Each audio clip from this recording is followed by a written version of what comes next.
Good morning, everybody. Happy Monday. We have an amazing show for everybody today. What do we have, Krystal? Indeed, we do. Many interesting things happening this morning and this week. So we got to bring you some of this Trump interview with the All In podcast folks, completely changing tune on immigration to please his new donors. It is incredible. I love it. Saagar hates it. So a little reversal there. It'll be interesting to get into that one. Meanwhile, he says that he has picked his vice presidential nominee. And he also says that person will be at the debate. So we've got lots of speculation there. Congressman Ro Khanna is going to be in studio to talk about why he will not be attending Benjamin Netanyahu's speech here to Congress. A lot we want to ask him about with regards to that. We also have some other updates with regard to Israel, that massive Lebanon war against Hezbollah looking more and more likely in the U.S., basically giving a green light for that. We also had an uptick in deadly strikes in the Gaza Strip over the weekend. Meanwhile, we're taking a look at the economics of various generations. Looks like Gen Z, even though millennials graduated into, horrible economic crisis, it actually looks like Gen Z has it even worse than millennials did when we were young and coming out of college. So we'll take a look at those numbers. Saagar has a great look at Saudi involvement in 9/11. Our great friends there. This comes, of course, as we're considering this big defense pact, so important context.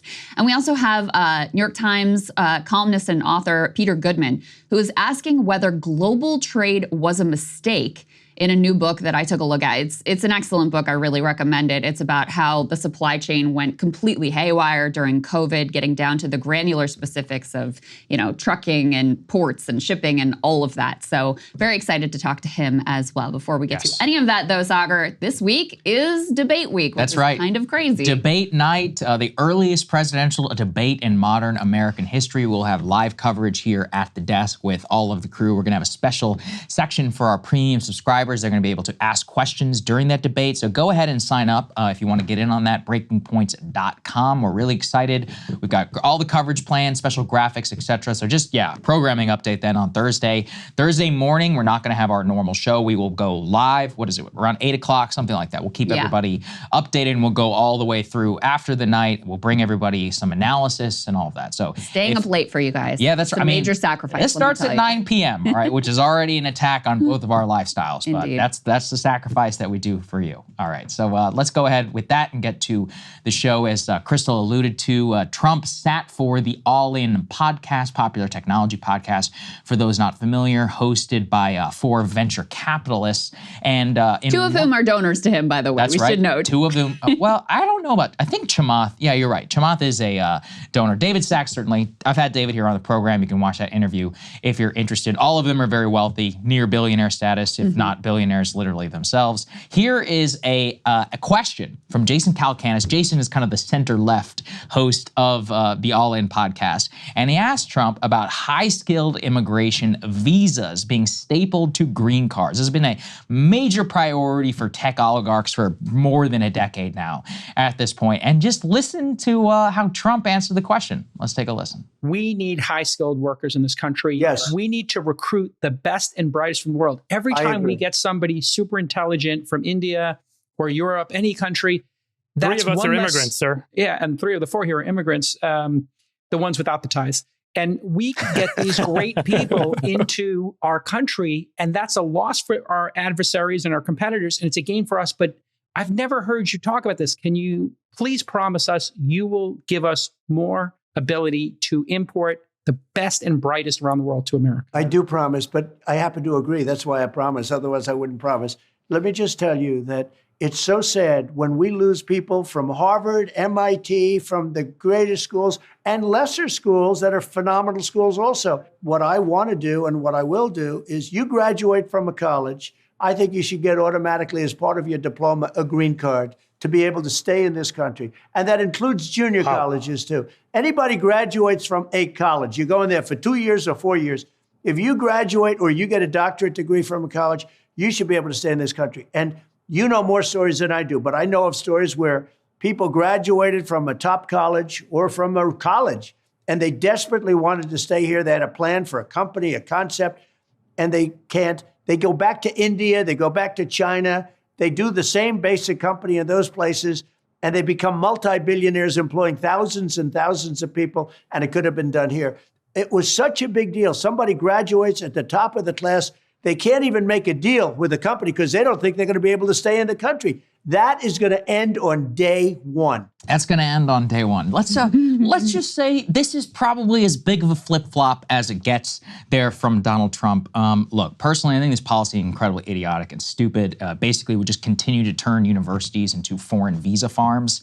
So there's a lot of reasons why we shouldn't go down that hill. That being said, the most important part of this interview is just to show everyone how Trump is very comfortable, I think that's a kind way of saying it, flip-flopping on previously held long-standing positions through his administration, through his advisors and others in exchange for basically campaign cash. I mean, as Krystal, you said, Chamath Palihapitiya and David Sacks both hosted a Trump fundraiser in Silicon Valley, which raised big bucks, a lot of billionaires, a lot of people who previously had not really entered the fray in politics attended the fundraiser. This is just a preview, again, into how Trump is conducting himself in this election. And I want people to understand, like, whether you think about the policy or not, Trump unambiguously was against this policy back in 2016 and in 2020. The reason he's changing his tune is this is the #1 priority for tech oligarchs. I have been involved in these circles now for quite some time. There are entire think tanks stood up here in Washington specifically by the technology industry to lobby for more H-1B visas and more of these student visas, specifically because these are the people who go to work for them. That's what they want. They want more. And look, let me say also this. It's not that I'm against immigration. This is not fair, even for many of these people. So just to explain, for in the H-1B system, for example, they're your sponsor. So like, let's say Facebook sponsors you. Well, if you get fired, you lose your visa. So what does that mean? You really don't want to get fired. It also means maybe you're going to take 85% less than an American citizen who can leave if he wants. And everybody wins, right? You get paid less, you get a nice visa, you get to stay here in San Mateo, and you get to buy a house. It's cool. Same with these universities. You think that these universities aren't going to just start charging $100,000, $200,000 per year to every rich kid from China and to India because they get automatic green card? What does that mean again?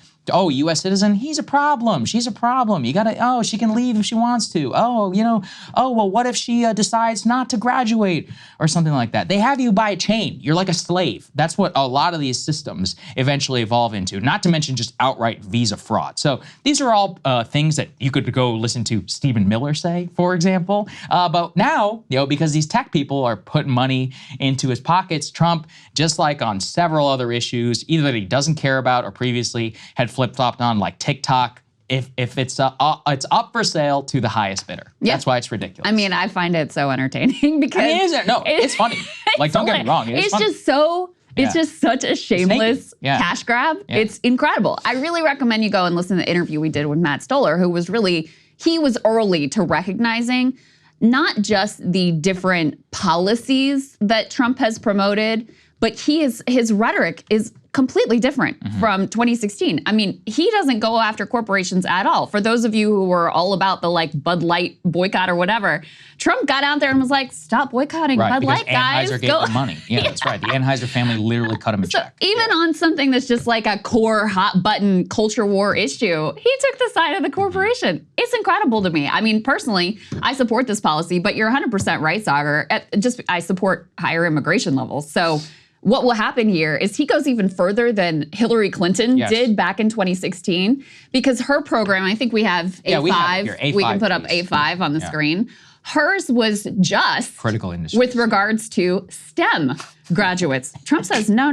Right. We want to staple the green card to all, including junior colleges. So what would happen is, you'd have a lot of junior colleges or diploma mills that set up like, this is now your way to get a green card. This is your way into the country. Again, I fully support it because I support higher levels of immigration, but it could not be more of a 180-degree flip from where he has been. And especially the reason it's so funny, because he flips on issues all the time. He's like all over the map on critical things like the Ukraine war and our policy vis-a-vis Israel, all kinds of things. He can be all over the place, just depending on what audience he's trying to please at the moment.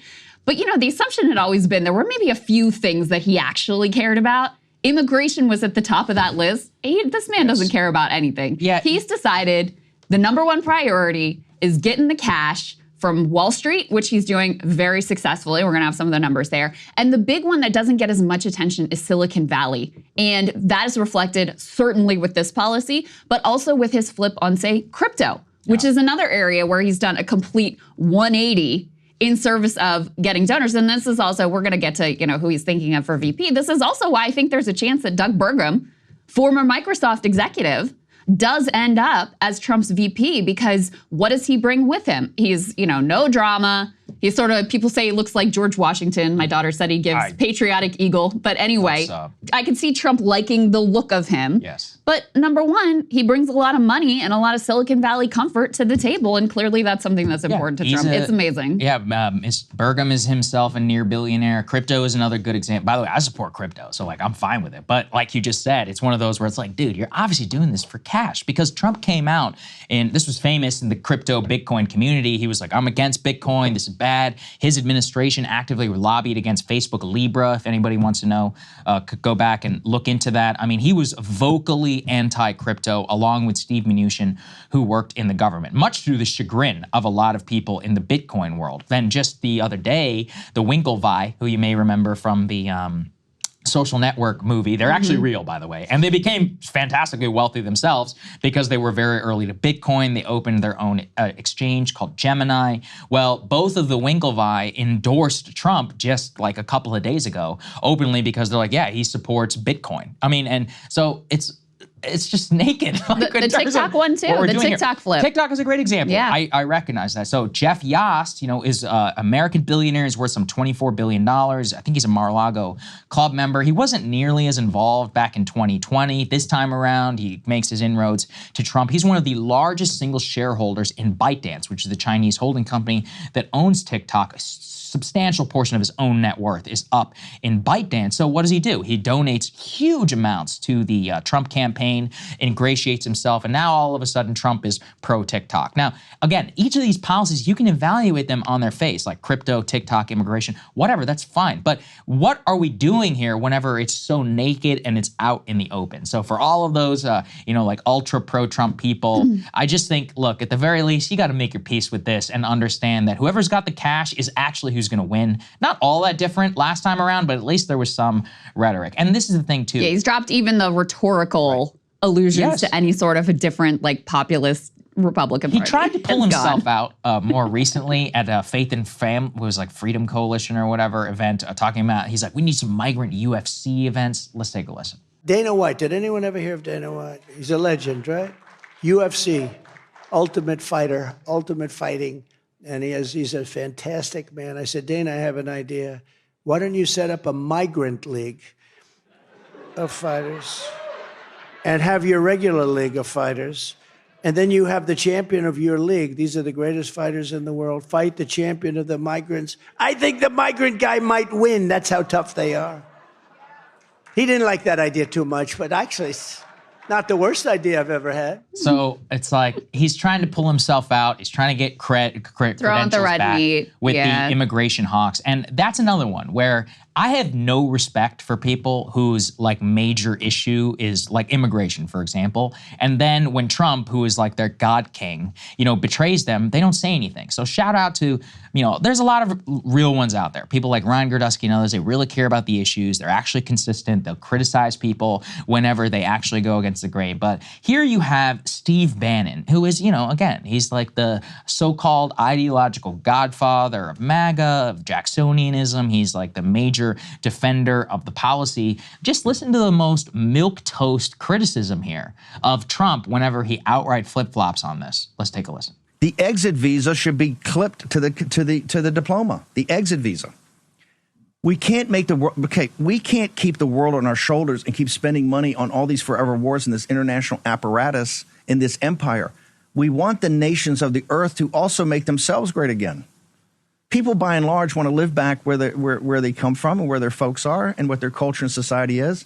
Yes, let's take them in on a selective basis, train them up, let them root for college football and get all the, you look in the college football stands, the diversity, it's fabulous. But then it's time to go back home and make your country great again.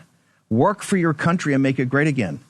That is the way we go as nations of the earth. as nations of the earth and we move together. We can't suck it all in like Britain did. You can't do that. Then these are going to be shells of each other. What?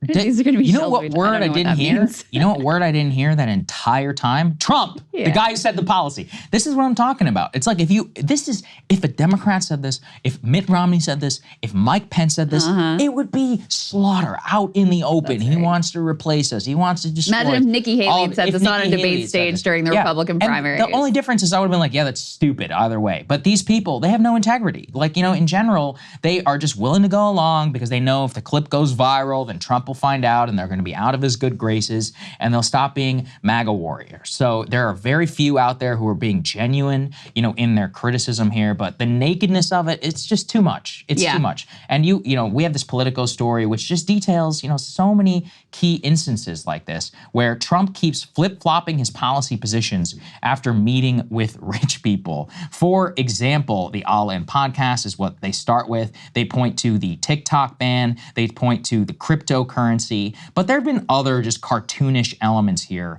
with Trump. For example, he recently had a fundraiser where he's like, anybody who donates $1 million can come and take this microphone right now and speak at my event. And they had like 3 people do it. Yeah. 3 people just walked up and like, yeah, and then ranted about whatever, Israel, anything he wants. Miriam Adelson cuts him $100 million check. It's flying around Nikki Haley in her Gulf Sands jet. And what does Trump say on the policy? He's like becoming even more pro-Israel and basically tacitly agreed that he will allow Israeli total control of the West Bank. He won't even rhetorically push against it. Yeah. So how is that not foreign interference in our elections? That's right. And all of these He's cases. just buying our foreign policy. Their people are, it's basically for sale to the highest bidder of whatever they want. And again, you can have policy which you agree with, disagree with, but that's not how, at least allegedly, this entire drain the swamp rhetoric from 2016, what happened, man? It's gone. It's just totally gone. Absolutely gone. But you can't say it's not paying off. Of course put it's paying A6 off. up on the screen. Biden had a big cash advantage and has been able to run a bunch of ads and sort of get started early. Apparently, they used to have a $100 million cash advantage, but Trump has outraised Biden by $81 million in the last 2 months. And now the gap between the two of them, when you look altogether at both the direct campaign contributions and the outside groups, which are just important in terms of fundraising, Trump has effectively closed the gap. So his shameless Wall Street and Silicon Valley and Miriam Adelson cash grab definitely paying off. And I also want to say there was also a huge fundraising surge in smaller dollar contributions to Trump after he was found guilty. So it's not all just because of the shameless cash grab. It's also partly because of the cult of personality. But there you go. So it's working for him in terms of those goals. And I think he sees this landscape. He famously said, I could shoot someone on Fifth Avenue. They'd still be, it's the case. He could shoot his own original policy in the head on Fifth Avenue and people would still, if Trump said it must be fine. It must be good. Here's the question. How many of these boomers who are going to listen to the Steve Bannon podcast, whatever it's War Room, right? How are they even going to know the Trump flip-flop? If that's the way that you milquetoast criticize, they're not going to know. Same on Fox News. It's like, are they really going to cover this over on Fox? For real? Is this going to be part of the Jesse Waters monologue? Like, not a chance. I'm waiting and I'm hoping that somebody will actually have some integrity on this issue, but I'm not delusional. And the more that we look at all of the, from the campaign so far, this really is a road to hell because it's not just Trump, who's holding big dollar fundraisers. Biden is doing it as well. Biden on these glitzy stages. He just had George Clooney and Julia Roberts. The art of the mega campaign fundraise seems to be more overt today than ever before. Yeah, that's true. Right? There's not even a pretense around it. I mean, the Democrats don't even pretend like they're going to do campaign finance reform or anything. They just rent out, what is it? They have that New York City place and they have 3 presidents up there and you get to pay $1,500 or whatever a ticket. And they raised $25 million in a single night. Why should they even tweet or hit your campaign inbox? Sure, they're going to make some money, but the vast majority of the dollars have been coming in lately for the Biden people. For him, he doesn't want to go out there and actively campaign. He just wants to go hit a room full of rich folks. Reid Hoffman, for example, another Silicon Valley billionaire, he's raising huge fundraisers for the Biden campaign. And I mean, don't get me wrong, by the way, 85% or whatever of venture capitalists are still donating Democrat. It's just that there's also super ultra wealthy ones on the right now as well. So in both cases, Everybody is just getting in on the game, and it's more of a club of elites at the top than ever before, really. So I'm not even sure that's true with regard to the venture capitalists anymore. If you look at Wall Street overall, so Obama was the first Democrat that like won the Wall Street donation bid war, right? He was able to outfund her, and this was touted as like a positive thing at the time, by the way. Anyway, since Obama, obviously with Hillary, then Biden last time around, the Democrats have been sucking up more Wall Street cash than Republicans. Yes. Right now, Trump is ahead of Biden. And it's the first time, again, since back during George W. Bush. So he has flipped that dynamic very successfully. And it's not only through these things, and we also covered how, he's just very naked. He'll go into a room full of billionaires or, very high net worth individuals and tell them, listen, you got to give to me because I'm going to give you your tax cut. Like, I'm going to make sure that there's a return on investment in that cash. He went to oil executives and told them, hey, you need to raise $1 billion for me because I'm going to make you lots of money. And I'm going to roll back any sort of regulation. I'm going to completely unleash it. Like, you do whatever you want. You're going to make a ton of money. It's going to be worth it for you. So there's a culture of just brazenness that I think has really developed. Trump always takes things to the next level, but the Supreme Court has basically said that unless you're literally like Bob Menendez taking gold bars in exchange for explicit business promises, then it's all fine and good. So this is the hell that they have unleashed, where foreign policy is up for sale to the highest bidder, tax policy up for sale to the highest bidder, immigration policy up for sale to the highest bidder. The funny thing too about the immigration policy, which again I support because I support higher immigration levels, and I do think that what Trump is talking about here would open a massive pathway to a lot more immigrants. And I do also think he makes a good point about part of the reason that this country has been as strong and successful as it is because we have been a magnet for the brightest minds around the world through our university and education system.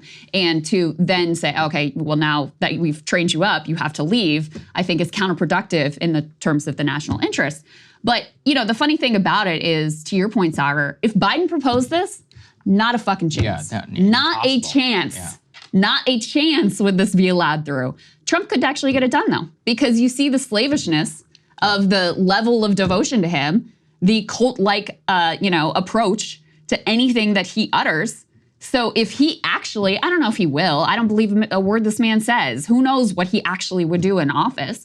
But if he actually decided he wanted to deliver for David Sachs and Chamath Palihapitiya and his other Silicon Valley buddies, and he's got Doug Burgum on the ticket, then I think there is a good chance that he does it, and he could actually do it, where Biden and the Democrats couldn't. It's like the Nixon goes to China thing. It's like, Clinton being the one who could actually end welfare. When you go against the grain of what your party typically stands for, you sort of force your own partisans into line. The other party may already agree with you, and then there you go. So the irony here is that if anyone was going to get this done, it would be Donald Trump. Yeah, you're probably right. Maybe he will do it. I will just say, look, we already have an O1 visa. It's called a talent visa, and if you're allegedly so great, you can apply for it. Currently has a 97% acceptance rate. Just so people know, it's not like people are hard up right now for talent visas to the country. Hey, if you like that video, hit the like button or leave a comment below. It really helps get the show to more people. And if you'd like to get the full show ad-free and in your inbox every morning, you can sign up at breakingpoints.com. That's right. Get the full show, help support the future of independent media at breakingpoints.com.